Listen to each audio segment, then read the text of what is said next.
দর্শক, কি এক আজব ঘটনা শুনলাম। দুনিয়ার উপরেই এক কবরে নাকি একই পরিবারের 4 জন বাস করতেছে। হ্যাঁ, একদম সত্যি কথা শুনছেন। আমি চলে আসছি সেই জায়গায়। এই তো সেই জায়গা দর্শক। এই যে দেখেন, আমি এই কবরের কথাই আপনাদের বলছি। এই দেখেন, 1 2 3 4। এই দেখেন, 4 হাত জায়গায় এই পরিবারের নাকি 2 ছেলে মেয়ে এবং স্বামী সন্তান থাকে। কি অবস্থা দেখেন। এই দেখেন এই অবস্থা। আপনারা বলেন তো এই ঘরটা আমি কি করব এখন? আমি এই ঘরটা ভেঙে দেব। এই ঘরে মানুষ থাকা যায় না। দেখেন কি অবস্থা। এই ঘরে কেউ থাকতে পারে? ভাঙতেছেন কিসের জন্য? কি ভাঙবো না তো কি করবো? 4 হাত ঘরের মধ্যে আপনি আপনার সন্তান নিয়ে কিভাবে থাকেন? ছোট ছোট বাচ্চাদের নিয়ে কিভাবে থাকেন? আমার দুটি ছাওয়ালে আমি কোথায় থাকবো? কোথায় থাকবেন সেদিন তো পরে। এটা তো একটা কবর রে ভাই। এখানে কারেন্ট আছে? না, কারেন্ট নাই। লাইট আছে? না। তাইলে আপনি এই ঘরে বাচ্চাদের নিয়ে কিভাবে থাকেন আমাকে বলেন। আপনার এই ঘর, আপনি খোলা আকাশের নিচে থাকবেন, তাও মানুষ আপনাকে ভালো বলবে। আপনি এই 4 হাত জায়গার মধ্যে বাচ্চাগুলোকে এরকম কষ্ট দিচ্ছেন কেন? আশপাশে কেউ নাই? সরেন, আমি আপনার ঘর ভেঙে ফেলবো। সরেন আপনি। ভাঙেন না, ভাঙেন না, ভাঙবো আমি। আপনার ভাঙেন না, কারণ আপনি এই ঘরের মধ্যে এইভাবে থাকতে পারেন না। ভাঙেন না। তারপর ভাঙেন না, ভাঙেন না। না, আমার দুটি ছাওয়ালে থাকা লাগবে না। সরেন। দেখেন, আমি যে কবর বলেছি আপনাদের, কতটা দুঃখ যন্ত্রণার ক্ষোভ থেকে বলেছি। দেখেন, এই এলাকাতে কি কেউ নাই? 4 হাত ঘরে 2টা বাচ্চা নিয়ে স্বামী সন্তান কি থাকা যায়? স্বামী সন্তান নিয়ে আপনারা বলেন। এরপরে যদি এই ঘরটা ভাঙা আমার অন্যায় হয়ে থাকে, তাহলে আমি অপরাধী। হ্যাঁ, আমি 100% অপরাধী। আপা শোনেন, আপনার এই ঘরটা অন্তত মানুষের থাকার জন্য ছোটখাটো একটা হলেও আমি ব্যবস্থা করে দিব। ইনশাল্লাহ আগামীকাল আপনার বাড়িতে ঘর উঠবে। দর্শক, আপনারা সবাই সাক্ষী। এই যে আপনাদের সাক্ষী রেখে আমি ভেঙে দিলাম ঘর। এই যে দেখেন, ভেঙে দিলাম। আগামীকাল এই বাড়িতে ঘর উঠবে। আগামীকাল এই বাড়িটাতে ঘর উঠবে। এখানে আপনি কয় ছেলে মেয়ে আপনার? 2, 1 ছেলে 1 মেয়ে। 1 ছেলে 1 মেয়ে। আপনার স্বামী কি করে? কৃষি কাজ করে। কৃষি কাজ করে।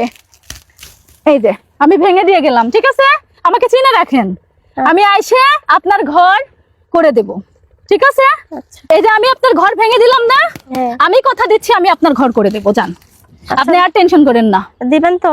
অবশ্যই দিব না মানে? আমি অবশ্যই দিব, এবং আমার হাজার হাজার ভাই বোন সাক্ষী, আপনারা সবাই সাক্ষী।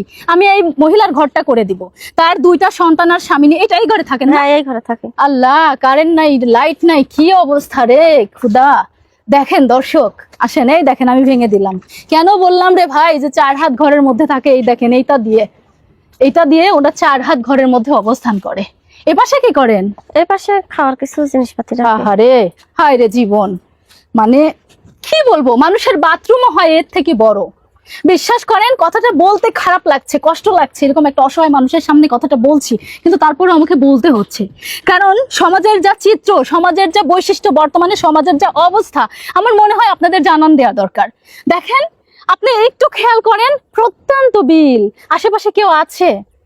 দেখেন, সর্বহারা মানুষ যেরকম অবস্থান করে, এই মহিলাটার অবস্থান হয়েছে ঠিক সেরকম। 2 সন্তান আর স্বামী নিয়ে যে তার কি করুণ অবস্থা। আজকে কি খাইছেন? আজকে ভাত রান্না করছিলাম। কি দিয়ে ভাত খাইছেন? ধুমে নাচ্ছিলাম। ধুমে? খালি ধুমে? খালি ধুমে। মাছ খান না কতদিন? মাছ মেলা দিন হলে খাওয়া হয় না। মেলা দিন হলো খান না? তাহলে ছোট ছোট বাচ্চারা কি খেতে পারে? ছোট ছোট বাচ্চারা ওই খায়, কম খায় আর বেশি খায়, কইতে দিয়ে খায়। দর্শক, নার্গিস আপার মতো এরকম চিত্র আমি কারোর আর দেখতে চাই না। বিশ্বাস করেন, আমার সাধ্য অনুযায়ী আমি সর্বোচ্চ চেষ্টা করব। আপনারা ভিডিওটা একটু শেয়ার করেন। দেখেন, একটা জীবন্ত কবর।